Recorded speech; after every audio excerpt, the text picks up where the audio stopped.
Hello മക്കളെ, welcome to Xylem learning. Akhil Thomas ആണ്. അപ്പൊ നമ്മുടെ മോഡൽ എക്സാം ഇങ്ങ് അടുത്ത് എത്താറായിട്ടുണ്ട്. ഇനി വളരെ കുറച്ച് ദിവസങ്ങൾ കൂടി നമ്മുടെ മുന്നിൽ ബാക്കിയുള്ളൂ അല്ലേ. നമ്മുടെ എക്കണോമിക്സിലാണെങ്കിൽ നമുക്ക് ഇന്ത്യൻ എക്കണോമിക് ഡെവലപ്മെന്റ് ഉണ്ട്, സ്റ്റാറ്റിസ്റ്റിക്സ് ഫോർ എക്കണോമിക്സ് ഉണ്ട്. രണ്ടിലും കൂടി ആയിട്ട് ഏകദേശം 17 ചാപ്റ്റേഴ്സോളം നമുക്ക് പഠിച്ചു തീർക്കാനായിട്ടുണ്ട് അല്ലേ. അപ്പൊ എല്ലാ മക്കളും ചോദിക്കുന്ന ഒരു സംശയമാണ്, നമ്മുടെ ഇന്ത്യൻ എക്കണോമിക് ഡെവലപ്മെന്റിൽ 9 ചാപ്റ്റേഴ്സ് ഉണ്ടല്ലോ. അപ്പൊ ഈ ചാപ്റ്റേഴ്സ് എന്നൊക്കെ ഏതാണ് ഇമ്പോർട്ടന്റ് ആയിട്ട് പഠിക്കേണ്ടത്, ഏതൊക്കെ ഭാഗങ്ങളാണ് എക്സാമിന് വരുന്നത്, ഇത് പഠിച്ചിട്ട് ഓർമ്മയിൽ നിൽക്കുന്നില്ല, എങ്ങനെ പഠിക്കണം. അതുപോലെ തന്നെ കുറെ കാര്യങ്ങൾ നമുക്ക് ടെക്സ്റ്റ് ബുക്ക് വായിക്കുന്ന സമയത്ത് ഒരുപാട് കാര്യങ്ങളുണ്ട്. അപ്പൊ ഇതിൽ ഇമ്പോർട്ടന്റ് ആയിട്ടുള്ളത് ഏതാണ് ഓരോ ചാപ്റ്ററിലെയും, ഇങ്ങനെ ഒരുപാട് പേര് സംശയം ചോദിക്കുന്നുണ്ട്. അപ്പൊ മിസ് എന്ന് വന്നിട്ടുള്ളത് നമ്മുടെ ഇന്ത്യൻ എക്കണോമിക് ഡെവലപ്മെന്റിലെ 9 ചാപ്റ്റേഴ്സിൽ നിന്നും ഓരോ ചാപ്റ്ററിലും നിങ്ങൾ എന്താണ് പഠിക്കേണ്ടത് എന്നുള്ളതാണ്. ഇനി ഒന്നും വാരി വരച്ച് പഠിക്കേണ്ട, ഈ ഒരൊറ്റ വീഡിയോ കൊണ്ട് നിങ്ങൾക്ക് മനസ്സിലാവും ഇന്ത്യൻ എക്കണോമിക് ഡെവലപ്മെന്റിലെ ഓരോ ചാപ്റ്റേഴ്സിൽ ഏതൊക്കെയാണ് പഠിക്കേണ്ടത്, അല്ലെങ്കിൽ ഇത് മാത്രം പഠിച്ചാൽ മതി. അപ്പൊ നമുക്ക് ഓരോ ചാപ്റ്റേഴ്സ് ആയിട്ട് നോക്കാം എന്തൊക്കെയാണ് ഇമ്പോർട്ടന്റ് ആയിട്ട് പഠിക്കേണ്ടതെന്ന്. നമുക്കറിയാം, ഒന്നാമത്തെ ചാപ്റ്റർ ആണ് Indian economy on the eve of independence. ഈ ചാപ്റ്ററിൽ മെയിൻലി റീസൺസ് ഫോർ സ്റ്റാഗ്നേഷൻ നിങ്ങൾ എന്തായാലും നോക്കുക, ഒരു 4 മാർക്കിനൊക്കെ വരാറുണ്ട്. അതുപോലെ തന്നെ impact on industrial sector, industrial സെക്ടറിൽ നമ്മുടെ ബ്രിട്ടീഷുകാരുടെ ഇമ്പാക്ട് എന്താണെന്നുള്ളത് നോക്കണം.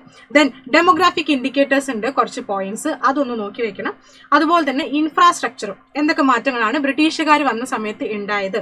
ഇത്രയും കാര്യങ്ങളാണ് ഈ ചാപ്റ്ററിൽ നിങ്ങൾ പഠിക്കേണ്ടത്. വളരെ കുറച്ച് മാർക്കിനാണ് ഇത് ഓരോന്നും ചോദിക്കാറുള്ളത്, 8 മാർക്കിനൊന്നും എന്തായാലും വരാറില്ല. ഇതിന് അടുത്തത് ഇന്ത്യൻ എക്കണോമി 1950 to 1990 എന്നുള്ള ചാപ്റ്റർ അത്യാവശ്യം വെയിറ്റേജ് ഉള്ള ചാപ്റ്റർ ആണ്. കുറച്ചധികം ക്വസ്റ്റ്യൻസ് ചോദിക്കുന്ന ഒരു ചാപ്റ്റർ ആണ്, പക്ഷെ 8 മാർക്കിന്റെ ചോദ്യം വരാറില്ല. ഇവിടെ ഗോൾസ് ഓഫ് 5 ഇയർ പ്ലാൻസ് എന്തായാലും പഠിച്ചു വെച്ചേക്കാം കേട്ടോ. ദെൻ ലാൻഡ് റീഫോംസ് നമുക്കറിയാം, അതിൽ ലാൻഡ് സീലിങ്ങിനെ കുറിച്ചൊക്കെ പഠിക്കാനുണ്ട്. നമുക്ക് 4 മാർക്കിനൊക്കെ ഈ ഒരു ക്വസ്റ്റ്യൻ വരാറുണ്ട്.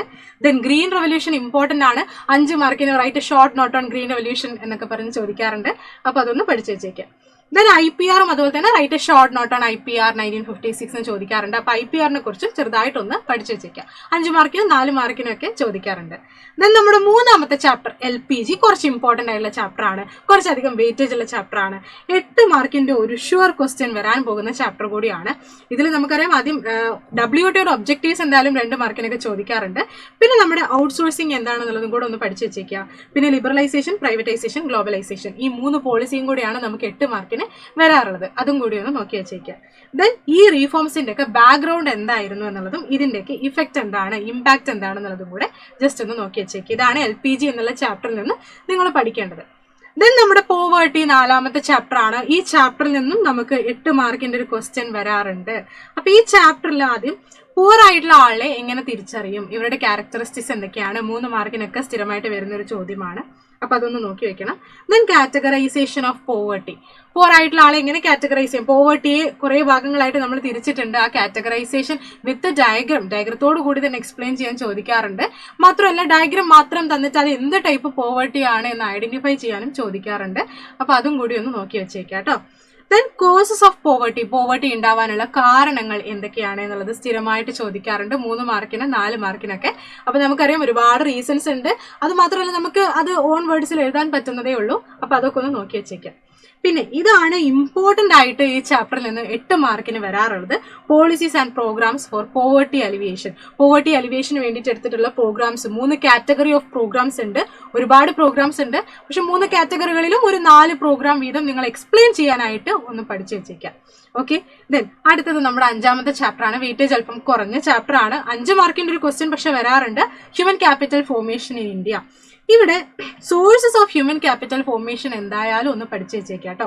ഇതെന്തായാലും 5 മാർക്കിന് നമുക്ക് വരാറുണ്ട്. ദെൻ അടുത്തത് നമ്മുടെ ഹ്യൂമൻ ക്യാപിറ്റലും എക്കണോമിക് ഗ്രോത്തും തമ്മിലുള്ള ഒരു ബന്ധമാണ്. 2 മാർക്കിനൊക്കെ ഈ ഒരു ക്വസ്റ്റ്യൻ കണ്ടിട്ടുണ്ട്, എന്നാൽ ജസ്റ്റ് ഒന്ന് നോക്കി വെച്ചേക്കാം.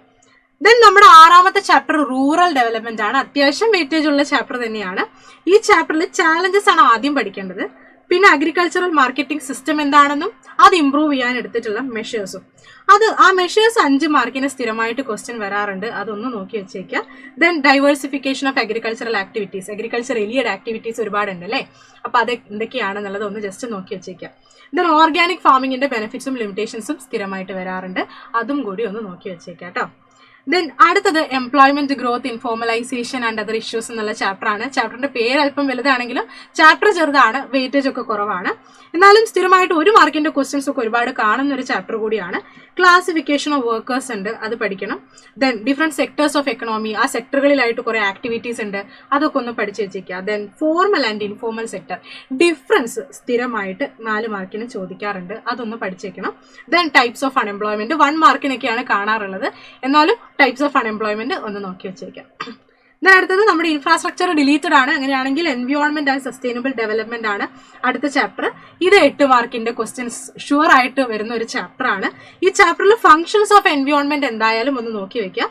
ദെൻ ക്യാരിയിങ് കപ്പാസിറ്റിനെ കുറിച്ചും അബ്സോർപ്റ്റീവ് കപ്പാസിറ്റിനെ കുറിച്ചും ഐഡന്റിഫൈ ചെയ്യാനും 2 മാർക്കിന് നമുക്ക് ചോദിക്കാറുണ്ട്. പിന്നെ എൻവയോൺമെന്റൽ ഇഷ്യൂസ് എന്തൊക്കെയാണെന്നുള്ളത് നോക്കി വെച്ചേക്കുക. ഗ്ലോബൽ വാർമിംഗ് ഉണ്ട്, ഓസോൺ ഡിപ്ലീഷൻ ഉണ്ട്, എയർ പൊല്യൂഷൻ, വാട്ടർ പൊല്യൂഷൻ, ഇതൊക്കെ ജസ്റ്റ് ഒന്ന് നോക്കി വെച്ചേക്കാം കേട്ടോ. നമുക്ക് നമ്മുടെ ഓൺവേർഡ്സിൽ എഴുതാൻ പറ്റും, എന്നാലും ഒന്ന് നോക്കി വെച്ചേക്കാം. ദെൻ ഇതാണ് ഈ ചാപ്റ്ററിൽ നിന്ന് 8 മാർക്കിന് വരുന്നത്. സ്ട്രാറ്റജീസ് ഫോർ സസ്റ്റൈനബിൾ ഡെവലപ്മെന്റ്, ഒരു 10 പോയിന്റ്സ് ഉണ്ട്. സിമ്പിൾ ആയിട്ട് ഒന്ന് നോക്കി വെച്ചേക്കാം കേട്ടോ. ഓക്കെ, ഇത് നമ്മുടെ ഇന്ത്യൻ എക്കണോമിക് ഡെവലപ്മെന്റിലെ അവസാനത്തെ ചാപ്റ്റർ ആണ്, നമ്മുടെ comparative development experiences of India and it's neighbours. ചെറിയ ചാപ്റ്റർ ആണ്, പക്ഷെ സ്ഥിരമായിട്ട് 4 മാർക്കിനൊക്കെ ക്വസ്റ്റ്യൻസ് വരുന്ന ഒരു ചാപ്റ്റർ ആണ്. ഇവിടെ ചൈനയുടെ ഡെവലപ്മെന്റ് പാത്തും അതുപോലെ തന്നെ പാകിസ്ഥാന്റെ ഡെവലപ്മെന്റ് പാത്തും ഒന്ന് നോക്കി വെക്കുക. പിന്നെ ഇവരൊക്കെ തമ്മിലുള്ള സിമിലാരിറ്റീസ് ചോദിക്കാറുണ്ട്. ദെൻ ഡെമോഗ്രാഫിക് ഇൻഡിക്കേറ്റേഴ്സും കൂടെ ജസ്റ്റ് നോക്കി വെക്കുക. 1 മാർക്കിന് സ്ഥിരമായിട്ട് ഈ ഒരു ഭാഗത്തു നിന്ന് ഒരുപാട് ക്വസ്റ്റ്യൻസ് വരാറുണ്ട്, അപ്പൊ അതും കൂടി ഒന്ന് നോക്കി വെക്കാം. ഇതാണ് നമ്മുടെ ഇന്ത്യൻ എക്കണോമിക് ഡെവലപ്മെന്റ്. ഈ 9 ചാപ്റ്റേഴ്സിലും ഇപ്പൊ ഇവിടെ മിസ് പറഞ്ഞിട്ടുള്ള കാര്യങ്ങൾ മാത്രം നിങ്ങൾ പഠിച്ചാൽ മതി. ഒരുപാടൊന്നും വലിച്ചു വാരി പഠിക്കേണ്ടതില്ല, ഇത്രയും കാര്യങ്ങൾ മാത്രം പഠിച്ചാൽ മതി. ഇതല്ലാതെയും ഈ ചാപ്റ്ററിൽ ഒരുപാട് കാര്യങ്ങളുണ്ട്, പക്ഷെ അതൊന്നും നമുക്ക് എക്സാമിന് അങ്ങനെ ചോദിക്കുന്നതല്ല. അപ്പൊ ഇത്രയും കാര്യങ്ങൾ ഒന്ന് പഠിച്ചു വെച്ചേക്കാം. ഇനി ഇന്ത്യൻ എക്കണോമിക് ഡെവലപ്മെന്റ് പഠിച്ചിട്ട് മറന്നു പോകുന്നതാണ് പല മക്കളുടെയും പ്രശ്നം. അപ്പൊ ഇത് മറന്നു പോകാതെ ഓർമ്മയിൽ നിൽക്കാൻ വേണ്ടി കുറച്ച് ടിപ്സ് കൂടി മിസ് പറഞ്ഞുതരാം. ആദ്യം നിങ്ങൾ മനസ്സിലാക്കേണ്ട കാര്യം അണ്ടർസ്റ്റാൻഡിംഗ് ഇമ്പോർട്ടൻസ് കൊടുക്കുക എന്നുള്ളതാണ്. ഒരിക്കലും ബൈ ഹാർട്ട് പഠിക്കാതിരിക്കാനായിട്ട് ശ്രദ്ധിക്കുക. ഓരോ കോൺസെപ്റ്റും എന്താണെന്നുള്ളത് നിങ്ങളുടെ ഭാഷയിൽ ഒന്ന് മനസ്സിലാക്കി വെക്കുക എന്നുള്ളതാണ്. പിന്നെ നിങ്ങൾ ശ്രദ്ധിക്കേണ്ട കാര്യം, പഠിക്കുന്ന സമയത്ത് നിങ്ങളുടേതായ നോട്ട്സ്, ചെറിയ ചെറിയ നോട്ട്സ്, ഇനി നോട്ട്സ് പ്രിപ്പയർ ചെയ്ത സമയം കളയണ്ട, എന്നാലും ചെറിയതായിട്ടുള്ള നോട്ട്സ് പ്രിപ്പയർ ചെയ്യാനായിട്ട് ശ്രദ്ധിക്കുക. പിന്നെ നിങ്ങൾ ശ്രദ്ധിക്കേണ്ടത് പഠിക്കുന്ന സമയത്ത് ആ കോൺസെപ്റ്റ് ഒക്കെ ഒന്ന് വിഷ്വലൈസ് ചെയ്യാം. ഓക്കെ, LPG എന്ന് പറയുന്ന സമയത്ത്, പോവേർട്ടി എന്ന് പറയുന്ന സമയത്ത് അതൊക്കെ ഒന്ന് വിഷ്വലൈസ് ചെയ്ത് പഠിക്കാനായിട്ട് ശ്രമിക്കാം. അപ്പൊ കൂടുതലായിട്ട് നിങ്ങളുടെ ഓർമ്മയിൽ നിൽക്കാൻ സാധ്യതയുണ്ട്. എന്നാൽ അടുത്തത് ഫ്ലാഷ് കാർഡ് എന്ന് പറയുന്ന ഒന്നുമില്ല, നിങ്ങൾ കോൺസെപ്റ്റ് മാത്രം, ആ ടൈറ്റിൽ മാത്രം ഒന്ന് നോട്ട് ചെയ്ത് വെക്കുക. പിന്നെ പഠിക്കുന്ന സമയത്ത് എക്സാമിന്റെ തലേ ദിവസമൊക്കെ ആ കോൺസെപ്റ്റ് നോക്കി കഴിഞ്ഞാൽ നിങ്ങൾക്ക് ഓർമ്മയിൽ വരണം എന്താണ് അതിന്റെ അണ്ടറിൽ പഠിക്കാനുള്ളത്, അണ്ടറിൽ എഴുതാനുള്ളത് എന്നുള്ള കാര്യം. ഓക്കെ, പിന്നെ ടീച്ച് സമ്മൺ എൽസ് നമ്മൾ എപ്പോഴും ചെയ്യാറുള്ള കാര്യമാണ്. പഠിക്കുന്ന സമയത്ത് മുന്നിൽ ഒരാളുണ്ടെന്ന് സങ്കല്പിച്ചിട്ട് അയാളെ പഠിപ്പിക്കുന്നത് പോലെ പഠിക്കാനായിട്ട് ശ്രമിക്കുക. അപ്പൊ കൂടുതലായിട്ട് നമുക്ക് ഇന്ത്യൻ എക്കണോമിക് ഡെവലപ്മെന്റ് പഠിക്കാനും ഓർമ്മയിൽ നിൽക്കാനും പറ്റും. ദെൻ അടുത്തതായിട്ട് റെഗുലർ റിവിഷൻ ആണ്. ഉറപ്പായിട്ടും മറന്നു പോകും, നമ്മളെല്ലാവരും പഠിക്കുന്ന കാര്യങ്ങൾ എന്തായാലും മറന്നു പോകും. അപ്പൊ വീണ്ടും വീണ്ടും റെഗുലർ ആയിട്ട് ഡെയിലി ഇത് റിവൈസ് ചെയ്യാനായിട്ട് ശ്രമിക്കുക. കുറേശ്ശെ ഡെയിലി റിവൈസ് ചെയ്യാനായിട്ട് ശ്രദ്ധിക്കുക. അവസാനമായിട്ട് PYQ നല്ലപോലെ നമ്മൾ പ്രാക്ടീസ് ചെയ്യണം. മുൻ വർഷങ്ങളിൽ ഈ ഭാഗങ്ങളിൽ നിന്നൊക്കെ എങ്ങനെയാണ് ചോദ്യങ്ങൾ ചോദിച്ചിട്ടുള്ളത് എന്ന് നമ്മൾ അറിഞ്ഞിരിക്കണം. അപ്പൊ അതിന് സൈലം എപ്പോഴും നിങ്ങളെ ഹെൽപ്പ് ചെയ്യാറുണ്ട്. ഇപ്പൊ നമ്മൾ എൻഡ് ഗെയിമിലൂടെ എല്ലാ ചാപ്റ്റേഴ്സും അടിപൊളിയായിട്ട് റിവൈസ് ചെയ്ത് കഴിഞ്ഞിട്ടുണ്ട്. ഇപ്പൊ PYQ ആയാലും കൂടുതൽ ക്വസ്റ്റ്യൻസ് ആയാലും സൂപ്പർ 30യിലൂടെ നമ്മൾ ഡിസ്കസ് ചെയ്തുകൊണ്ടിരിക്കുകയാണ്. അപ്പം എല്ലാവരും നന്നായിട്ട് തന്നെ പ്രിപ്പയർ ചെയ്യുക. മോഡൽ എക്സാം അടുത്ത് എത്താറായിട്ടുണ്ട്. അത് കഴിഞ്ഞ് ഉടനെ നമ്മുടെ പബ്ലിക് എക്സാം വരാനുണ്ട്. ഇന്ന് വൈകുന്നേരം കൃത്യം 7 മണിക്ക് നമ്മുടെ എക്കണോമിക്സിന്റെ പ്രധാനപ്പെട്ട 6 ചാപ്റ്റേഴ്സിലെ 30 ക്വസ്റ്റ്യൻസുമായിട്ട് മിസ് ലൈവിൽ വരുന്നുണ്ട്. അപ്പൊ എല്ലാവരും ലൈവിൽ ജോയിൻ ചെയ്യുക. നമുക്ക് അടിപൊളിയായിട്ട് മോഡൽ എക്സാമിനും പബ്ലിക് എക്സാമിനും ഫുൾ മാർക്കും സ്കോർ ചെയ്യാം. All the best.